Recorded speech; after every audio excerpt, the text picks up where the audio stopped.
So it's 5 o'clock sharp. Welcome everyone to the ERN GUARD-Heart webinar, thematic area, congenital heart disease. And the topic of this webinar will be sports in congenital heart disease. And I think there are several new developments. And today we have two speakers, both from Erasmus MC. And I'd like to introduce to you the first speaker, who is Hidde Hardon, who is a PhD student at the Department of Pediatric Cardiology of Rotterdam, and who does his PhD thesis on wearables and activity and sports in children with congenital heart disease. Welcome, Hidde, and success with your presentation. Thanks a lot, Nico. Thanks for having me. My name is Hidde, and I'm going to tell you something about physical activity and heart disease. And as Nico already introduced, my research is closely related to new developed technologies which could objectively inform and stimulate children with congenital heart disease to be more physical active, which is still a problem we see nowadays. Children tend to be less physical active than their peers, and this is something we want to tackle. I will go to my next slide. Yes.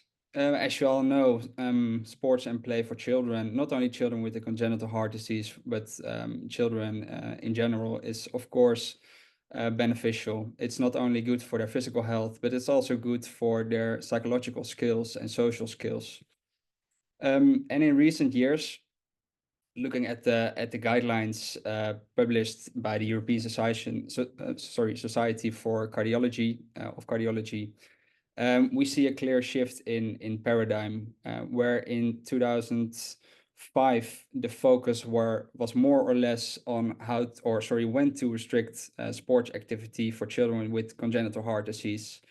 Currently, we see a shift to how to enable maximum sports participation for children with congenital heart disease. In a recent study of Linda Scheffers, who included 27 children with Fontan circulation in a randomized 12-week high-intensity interval training, we saw that physical activity or training had a positive effect on numerous physical activity health parameters, such as the peak VO2 and maximum strength and exercise capacity.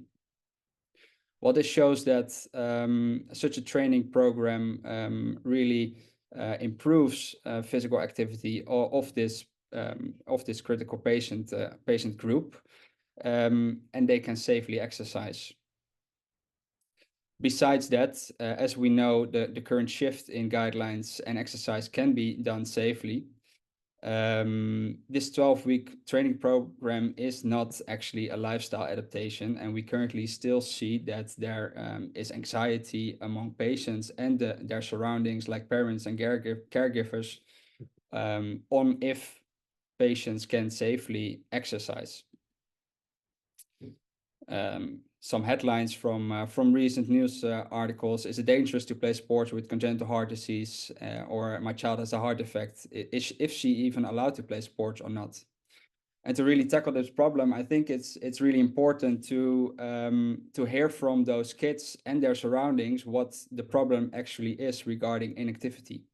What does the child and parent face regarding physical inactivity, and what are the mental hurdles or even barriers they're facing?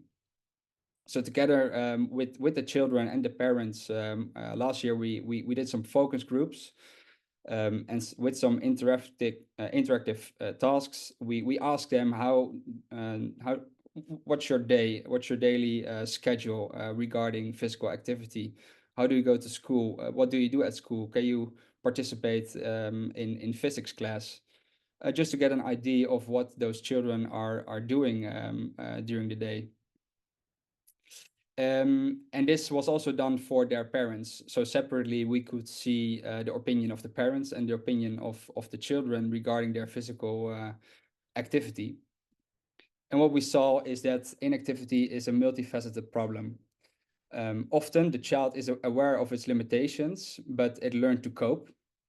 But when interviewing the parents, we see there is overprotectiveness, anxiety, but also unclear recommendations from doctors or caregivers can play a crucial role in the inactivity of patients with congenital heart disease. One quote from a child that participated is mentionable. She said that a school teacher did not let her participate in the Cooper test because the school teacher was not aware of the limitations of the child and was afraid that it could go wrong. Well, this clearly shows that there is some informing to do, and we are looking at new technologies that can possibly inform not only the patient, the child, but also these school teachers or caregivers. So how can we remove these barriers? Maybe we can inform through wearables. Objectively measuring the child's vital parameters can show that exercise can be safely done and is safe for the child. And in the recent years, there are numerous wearables that have been developed, which all measure a variety of physiological data. And my PhD trajectory is focused on developing a digital platform, including these wearables and new forms of technology to safely measure and inform the child and the parents or surroundings to on what does the child safely can and cannot do. But where do we start? I think it's good to start at validating these innovative technologies because they are often used, often only validated for the adult setting and not for the pediatric setting. Here are some examples of what we do envision. In the ultimate world, we would like to see a digital platform where the child is centered and there's a patient-centered approach, where the data of the child is collected, and this data is live and is seen in a digital platform where caregivers can react on live time, and if the patients maybe have questions, they can address them in such a digital platform. Last year, together with Jara van Kerkhoff, we conducted a first research into the validity of these wearables. And what's great to mention is that Jara underwent surgery at the age of 7 in the Erasmus Sophia Children's Hospital because of an ASD. And in 2022, she won a gold medal in the 2022 Beijing Olympics as a speed skating champion. This clearly shows that children with congenital heart defect, I won't say they all become Olympic medalists, but children with congenital heart disease often can participate in sports, and this is a great example of that. Jara also mentions often that she didn't win the gold Olympic medal despite her congenital heart defect, but maybe because it toughened her, and it showed her that she can pursue greatness in her sports. So together, Jara and we conducted a validation study in which we tried to assess the heart rate accuracy of 2 wearables in relation to the Holter ECG in children attending the pediatric cardiology outpatient clinic, and we tried to assess heart rate accuracy, thereby exploring factors that influence the accuracy. And besides, the Hexoskin shirt also allows for arrhythmia detection, and we wanted to see if this can maybe not substitute the Holter ECG, but how validated these data, how we could validate this data, and if it's safe for measuring arrhythmias.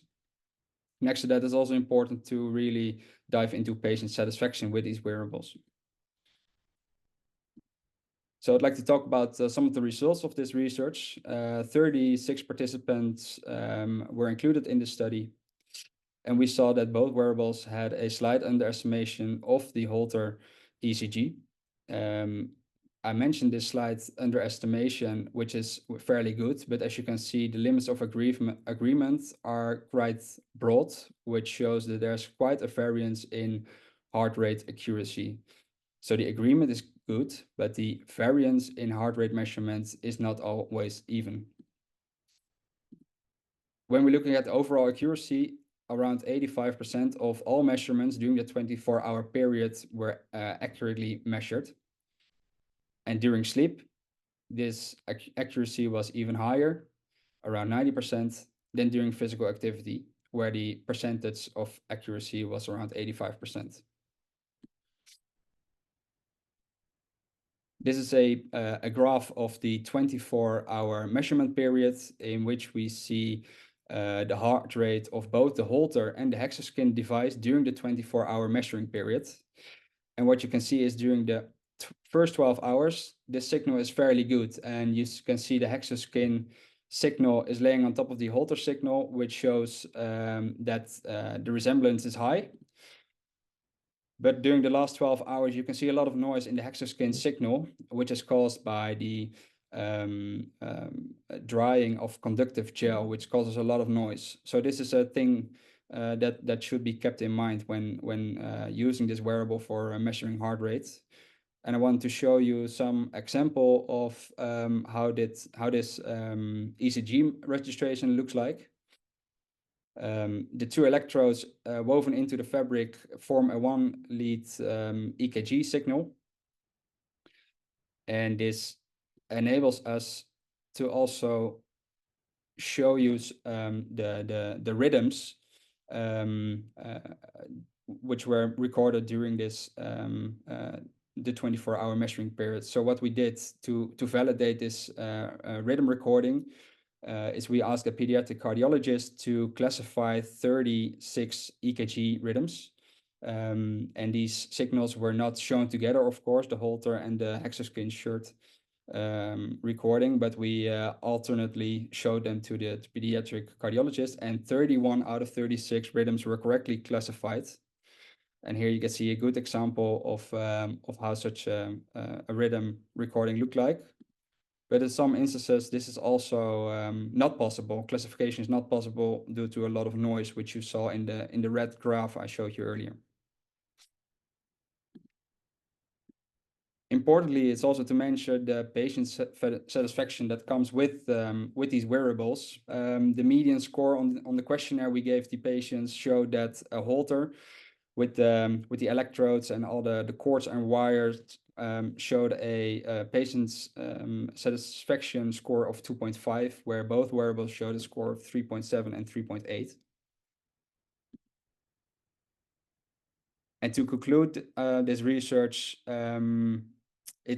both wearables demonstrate a good accuracy in pediatric heart rate monitoring and show promise in objectively measure the heart rate, which could be given back to the patient or its family to really inform them about the child's heart rate.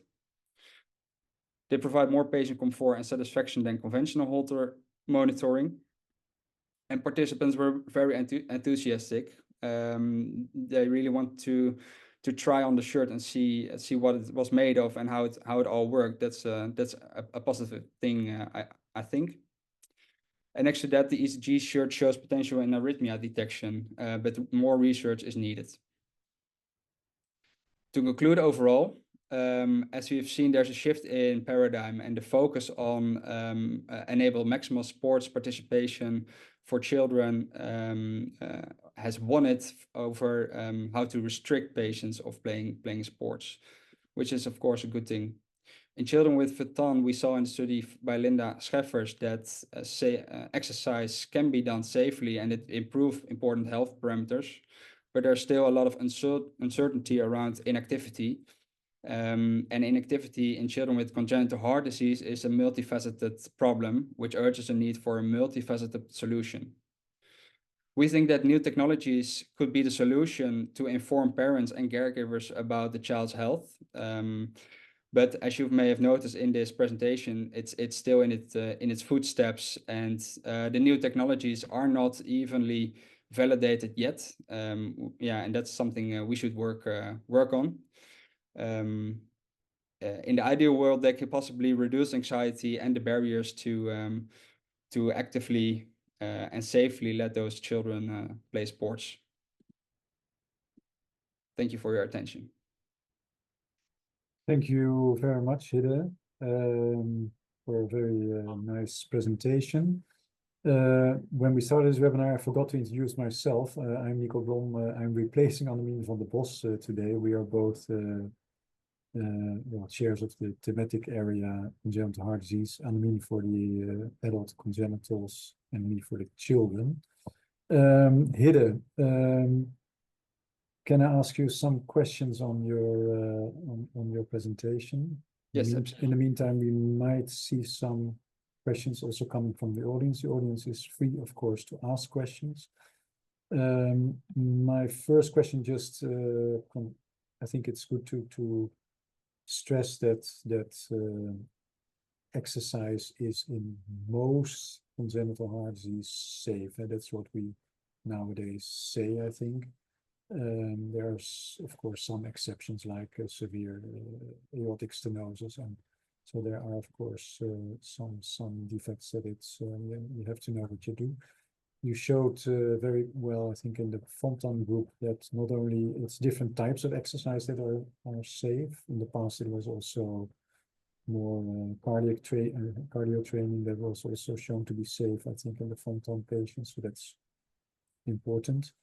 But to come back to your wearables, I think we discussed it already earlier when we met in Finland. But the shirt should replace the halter in the end. That's the idea, I think. Is that correct? Or what is the goal of the shirt in the end? Yeah, I think currently it lacks the validity of really replacing a halter. The halter is the gold standard, but I think that the benefits that comes with the shirt, like the ease of use, the prolonged use that's possible. Halters are only available to measure 24, 48 hours, sometimes a week. But you often see that children, they develop a sort of rash from the skin electrodes that don't come with the shirt, of course. But currently the shirt, during our measurements, it didn't capture any really critical arrhythmias like ventricular tachycardia. So I think to really validate the shirt, we need to extend monitoring and include a bigger patient group to see if the shirt can really capture these critical arrhythmias as well. But yes, in an ideal world, I would like to see, well, maybe not exactly this type of shirt, but maybe a different kind of wearable to really replace the halter. Yeah, I agree. So heart rate is, of course, not, there you can do that with many tools, I think, which are quite reliable. It's the ECG that is of interest, of course. And you showed me some details and you want, of course, see some halter registrations which are not, the ECG has too much noise, I think, during exercise, as you showed. But how are the recordings at night in rest? Are they much better and useful? You mean for the shirt? Yeah, for the shirt compared to halter. So I realize, I think that during exercise it's going to be a challenge to get optimal ECGs. But even if it would be useful to monitor at rest, which you can use longer time, is it reliable during rest and sleep? That was actually my question. Yeah, we see that it's more reliable, way more reliable than during physical activity. The problem that can arise is that during sleep, once you start to move in your sleep, you can maybe lay your arms on top of the electrodes. The electrodes are placed on the serratus muscles. yeah, it can happen that it interferes with, it blocks a good signal when the electrodes are not placed on the skin correctly. But yeah, what we do saw within the first 12 hours, also when we put a conductive gel on the electrodes as recommended by the manufacturer, the signal is almost great, and the first 12 hours, the accuracy of the heart rate is above 90%. Okay, that's clear. Yeah, and I think important for us pediatric cardiologists is that we really encourage parents to get rid of the anxiety to let their children do sports. And I think it's a very general statement, but it's very important because it's sometimes the parents, sometimes the school that is very reluctant to let the kids do what they can. Actually, they can do a lot. So I think it starts at a very young age that we should support sports activities, and that starts, I think you cannot start early enough. Okay, thank you, Hidde, for a nice presentation. Then we move on to our next speaker. We have an we have a extra question, question in sorry. the chat Okay, from thank you. João Oh, yeah. Rato. We have from two questions. Excuse me. Yeah, for me, I thank you very much, Nienke, to point at that. So there is a question from João Rato. Hello, did you work with a particular brand of wearables? Are you able to disclose that? Yeah, did you evaluate different brands? Question to you. Yeah, I think I can disclose that. We work with, the two wearables that were included in this study was the Hexoskin Pro shirt and the Corsano cardio watch. So the brands are called Hexoskin and Corsano. And the cardio watch is only heart rate, huh? Yeah. Well, if you make a closed loop of the wristband, it also makes like an ECG.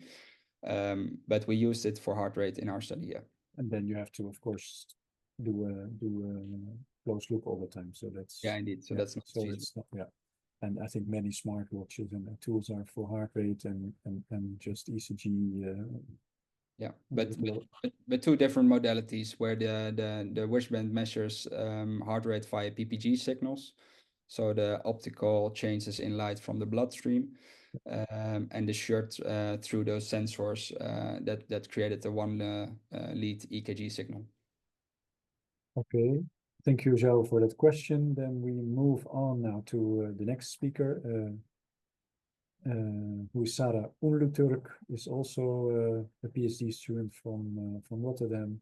And now we move on a little bit to the adult world.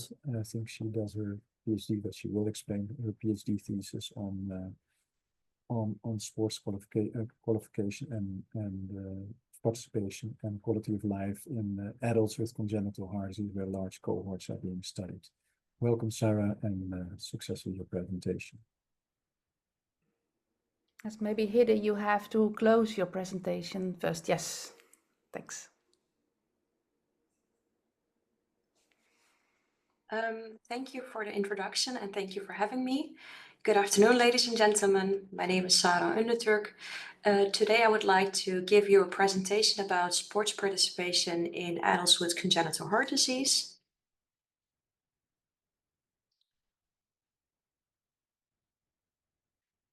The overall prevalence of congenital heart disease is 8 per 1,000 live births, meaning that roughly 1 in 100 babies are born with a congenital heart defect.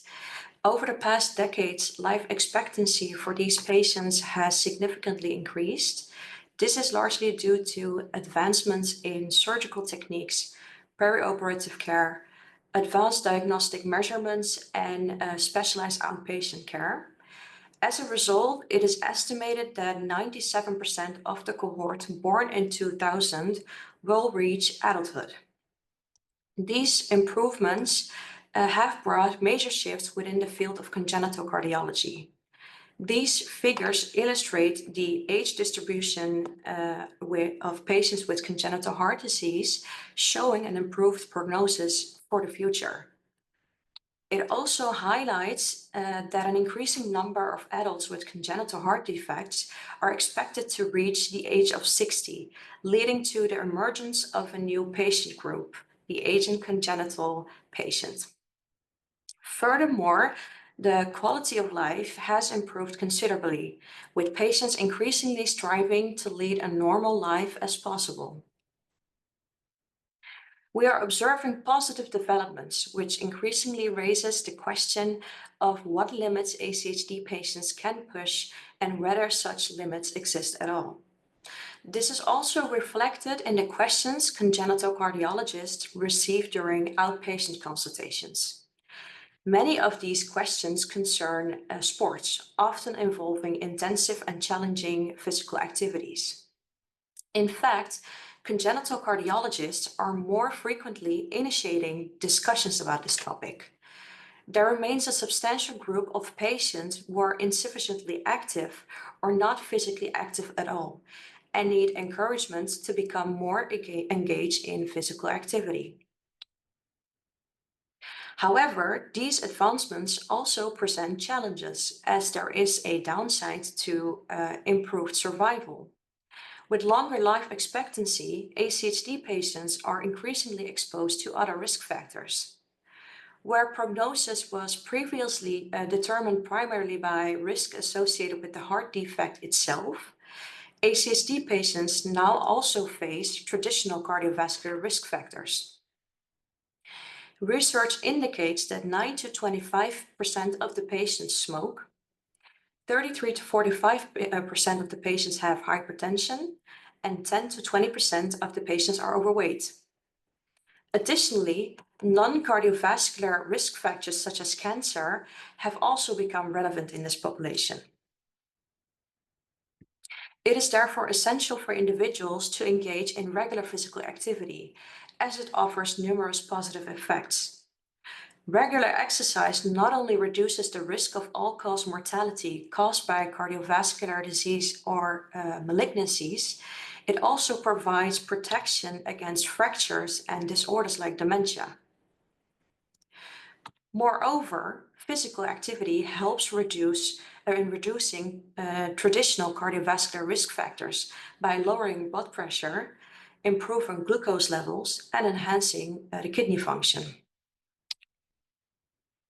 The question, of course, is to what extent ACHD patients adhere to these physical activity recommendations. This was a focus of a recent study that compared objectively measured physical activity and self-reported physical activity between ACHD patients and a control group. The study included 211 ACHD patients with a mean age of 40 years compared to a slightly younger control group. The results showed that only 17% of the ACHD patients and 23% of the control group met the recommended physical activity, which was defined as 150 minutes per week of moderate to high intense physical activity. Furthermore, over 70% of the ACHD patients overestimated daily physical activity. The long-term impact of physical activity on outcomes in ACHD patients remains unclear, as prospective studies specifically investigating these outcomes are lacking. Nonetheless, VO2 max is considered a key outcome measure, as reduced VO2 max is an independent predictor of cardiac events, hospitalization, and mortality in ACHD patients. Physical activity has been shown to have a positive effect on VO2 max, as shown in this figure, but also on muscle strength. Notably, participants in these studies frequently continue exercising after the intervention, leading to lasting positive effect on exercise capacity. Another important benefit is the effect on the quality of life. In most studies, including our own study, we observe up to 50% reduction in depression and improved self-preserved quality of life. However, it remains unclear whether physical activity has a direct effect on mortality and the occurrence of complications. A recurring topic, nonetheless, is safety concerns. In the past, patients with congenital heart diseases were often advised to avoid certain exercises due to fears of potential catastrophic cardiovascular complications. However, there's relatively little evidence to support these concerns. Only 10% of sudden cardiac death in ACHD patients happen during exercise. Moreover, no relation was found between exercise and ventricular arrhythmias. Notably, most training programs report no serious cardiovascular complications. In summary, it appears that nearly everyone can engage in physical activity without significant safety concerns. However, this does not mean that exercise capacity is unaffected in certain groups. An important study based on combined German and British data examined various diagnostic groups. The findings reveal that VO2 max is reduced in many congenital heart disease diagnosis. This reduction is less pronounced in patients with transposition of the great arteries after arterial switch, but more in patients with CCTGA, and also in patients with a univentricle and a Fontan circulation. However, this does not imply that VO2 max cannot be improved. Previous research has demonstrated that virtually all groups can expect improvement with regular physical activity. All of this means that personalized advice must be given depending on the individual situation. In practice, we distinguish between different aspects of exercise, such as dynamic, static, and combined forms, as well as the intensity at which the patient wishes to engage. The most important factor from a cardiological perspective is the expected cardiovascular response, particularly focusing on the increase in heart rate and blood pressure, but also the necessary rise in cardiac output. Additionally, especially in patients with severe valvular insufficiency, it is crucial to consider the effect on cardiac remodeling. Overall, it is found that dynamic exercise typically yields better results on health parameters compared to more static forms of exercise. This is due to the fact that during dynamic exercise, there is a gradual increase in blood pressure and cardiac output, and decrease in systemic vascular resistance. When performing a static form of exercise, there is more an increase in pressure in the circulation, which can contribute to left ventricular hypertrophy. Moreover, circulation primarily stressed by volume is often healthier than one under pressure. Several guidelines have been developed to provide advice on exercise for ACHD patients. In the past, this advice was often primarily based on the diagnosis itself. This sometimes led to unnecessary restrictive recommendations for compensated patients with complex defects, while patients with less complex defects but a complicated course often received no limitation. In 2020, the ACHD Working Group of the European Society of Cardiology aimed to create a consensus document that would assess patients in a structured manner. This document primarily focuses on competitive sports, although the principles are also applicable to general exercise and physical activity.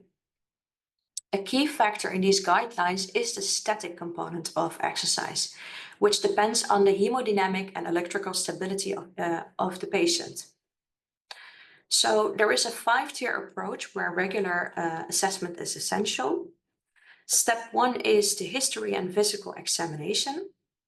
Step 2 is the assessment of 5 parameters at rest. Step 3 is the assessment during exercise.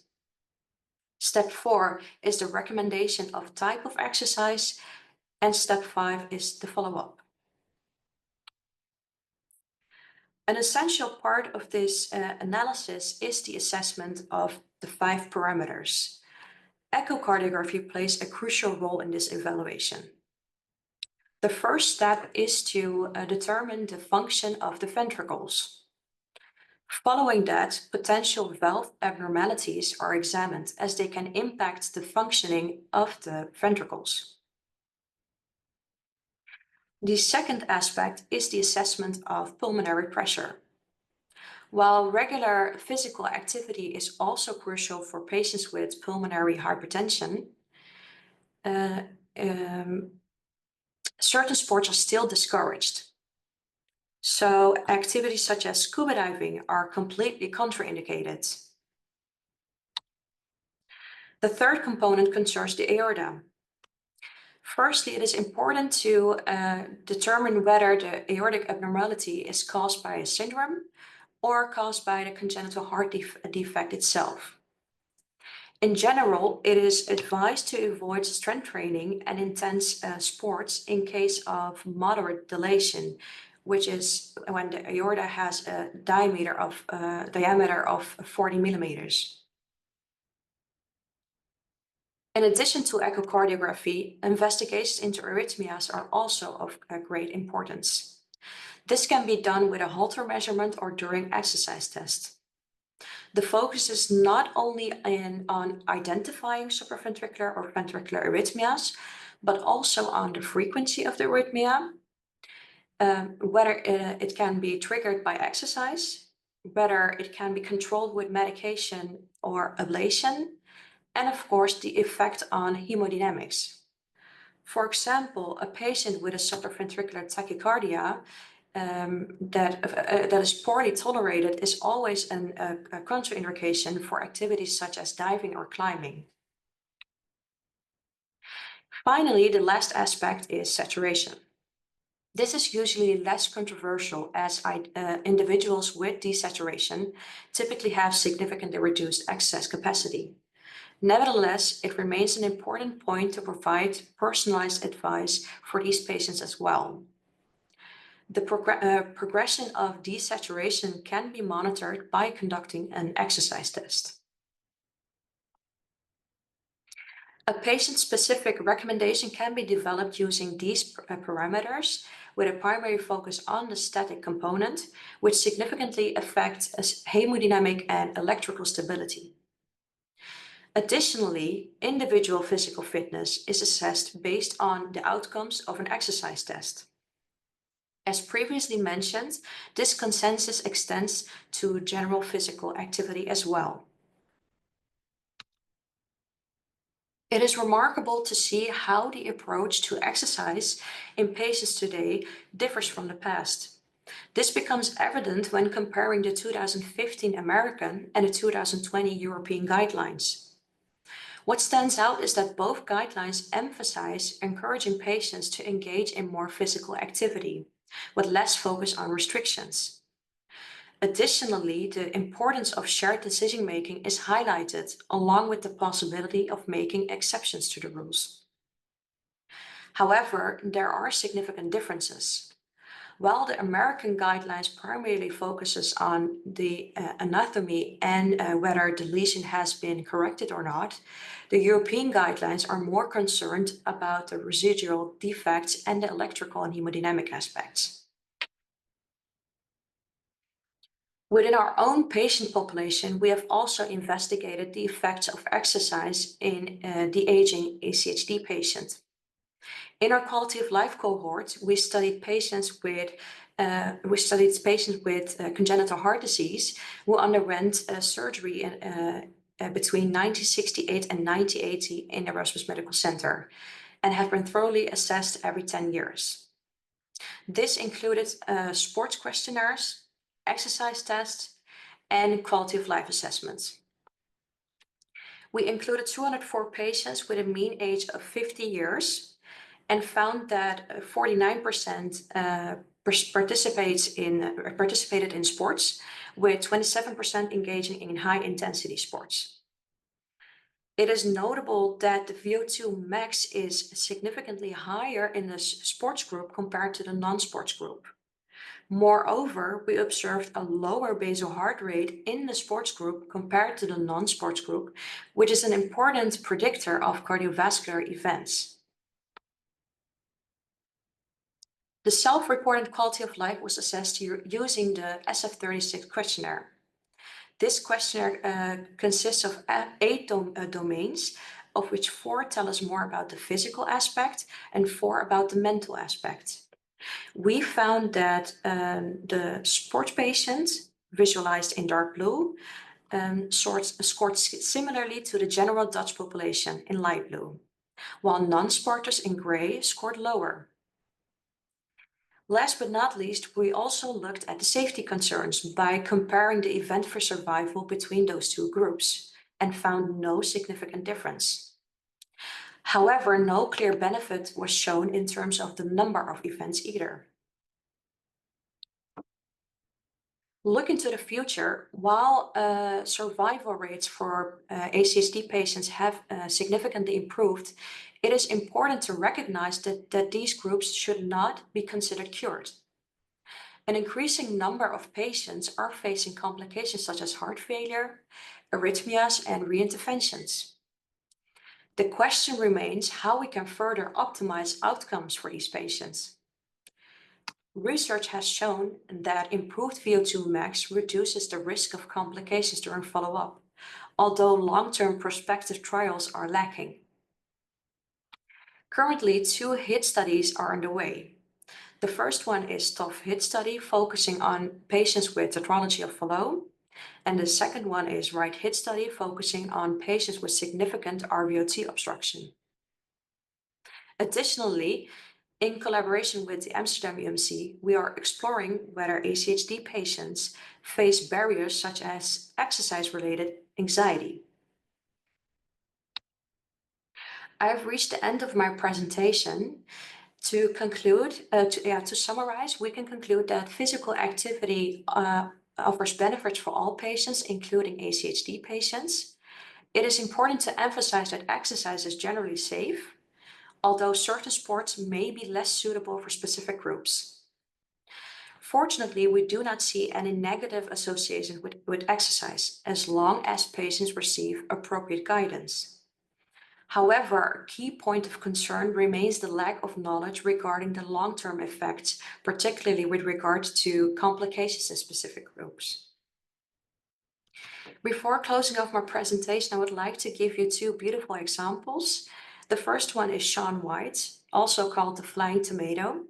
This young man won 3 gold medals at the Olympic Games. And the reason why I'm talking about him is due to the fact that he was born with tetralogy of Fallot and underwent several surgical interventions. The second one, as mentioned before, is Jara van Kerkhoff. And she is more closer to home because she underwent the surgical ESD correction as a child in the Erasmus Medical Center. Examples like these are incredibly important and inspiring, as they show the athletic achievements people with congenital heart disease can reach despite their condition. Thank you for your attention. Thank you very much, Sarah, for a very nice presentation and overview on sports and congenital heart disease. I first look at the chat now, but I don't see any questions yet, but I have a lot of questions, but I'm quite sure you can answer many of them. What I was wondering, in this 50-year average group, you did the questionnaires, was quite a high percentage of sport participation, or was I mistaken? Can you comment on that? Is it? Maybe you can go back to that slide. The ones the 50 average 50 years. This one? The 204 patients, yeah. Mm-hmm. So is that, I would say it's quite a high percentage, or is it, I don't know what the average 50-year-old, if that's I would say it's maybe even higher than on average, but I don't know. Can you say, do you know that or? Yes, I do. Well, the beautiful part about this cohort, the quality of life cohort, is that we evaluate those patients per 10 years. And this is the most recent evaluation which took place between 2020 and 2022. So that is the reason why the mean age is high. Yeah, I understand, Yeah. but they have quite a high percentage of sport participation. I would Yes. say 49% is quite high, actually, Yes. which is, of course, very encouraging. But is it, I would even say that it's probably higher than maybe on average, if you look at an average age of 50 years at 50%. So of course, I don't know how intense their sports is. But then I think an earlier slide, you show that controls versus ACHD patients, that only 17% and 23% were reaching the standards of activity which is recommended or something like that. This one, yeah. The physical activity that Yeah. you would recommend, which is actually quite low in the controls and even lower in the ACHD. So yeah. So that's an interesting difference, I would say. Could it be that is it a cohort you follow up, which is of course fantastic that you every 10 years you do the follow up. Is that could that be a selected group, or is it really more or less an average ACHD cohort? Do you know that? Yeah. Well, we asked all patients with congenital heart disease to participate in our quality of life cohort, which is not only focused on exercise and quality of life, but also on other aspects such as echocardiographic outcomes, ECG outcomes, and CMR outcomes. And in this particular case, there was not, we did not select the patients. But yeah, as you said before, the percentage is higher compared to this study. I think it's due to the fact that our congenital cardiologists here, Martijn Kouweling and Annemie van der Bos, are specialized in this topic, and they encourage the patients to participate in physical activity. And I think that's an important factor. And maybe it's also due to the fact that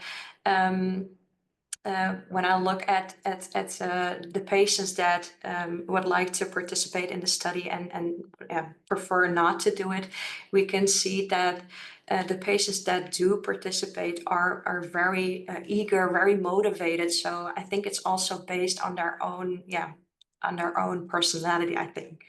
Well, there might be a bit of bias there, a little bit of bias, Yeah. but not so much because you do a full exam of this whole cohort, not only sports related. So that's, I think, and then the other maybe very difficult question is, of course, you have those with better VO2 max have the sports patients, they have a better VO2 max as compared to the non-sports group. And well, they do on average better.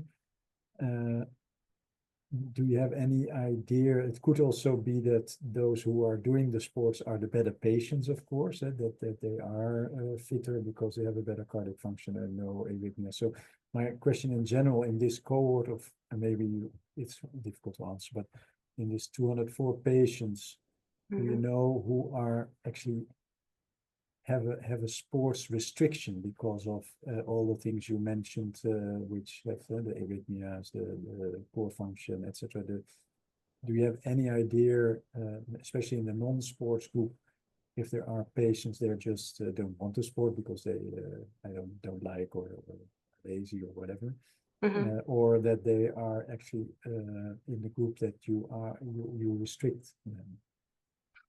Well, a very good question. Firstly, I would like to focus on the result itself, because all the non-sporters are also scored higher than we'd expected. Yeah. And what we can see when we look at our cohort, most of the time, the more eager patients are more likely to participate in our cohort, and the people that are less active or not active at all are not active due to, for example, anxiety, so exercise related anxiety, or due to their own not so healthy lifestyle, or due to the fact that they think that they move a lot, but it's not the case when we objectively look at it.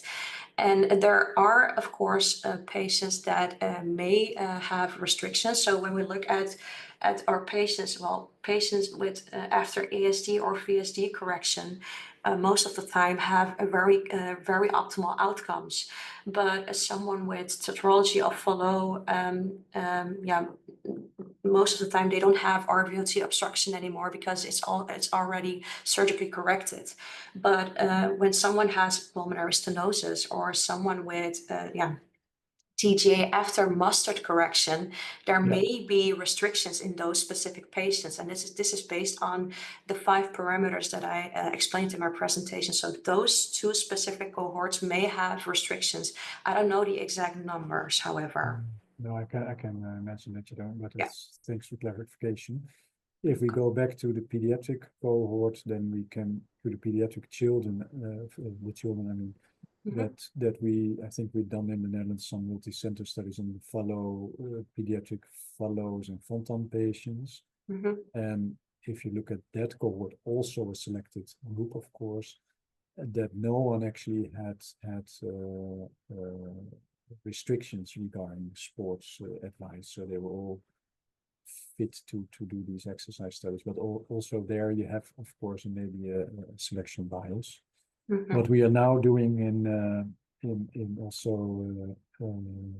this multi-center cohort is to develop, that's especially for parents and kids, to develop a questionnaire on kinetophobia, so the anxiety to do sports, which can have very different reasons.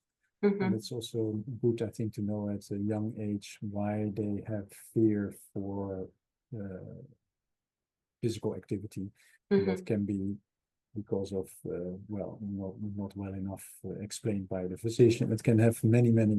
So we are now developing such a questionnaire, which is going to be also, I think, in English and not only in Dutch. So that's good to at least know why they don't want to participate in physical activity in sports. On the other hand, we also know, it's good to know that I think it's not only the ACHD patients, of course, that maybe do not do enough exercise. It's everyone. It's also the healthy patients. So even if you compare your VO2 max nowadays, there are new guidelines there are new controls in normals, which are much lower than I think 10 years ago or something. So we're all declining. The general population is declining regarding to VO2 max. Yes. I think So that's also something to take into account. It's a worldwide problem. Yeah, which is concerning. Which is very concerning. Yeah. I don't see questions in the chat. No, I don't.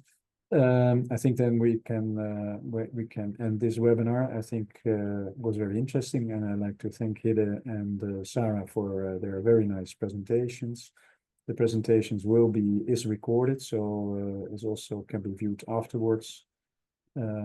So I think I'd like to say good evening to everyone, and see you maybe next time. Bye-bye. Thank you, Nico, for moderating today as well. Okay. Bye-bye. Bye-bye. Thank you. Bye.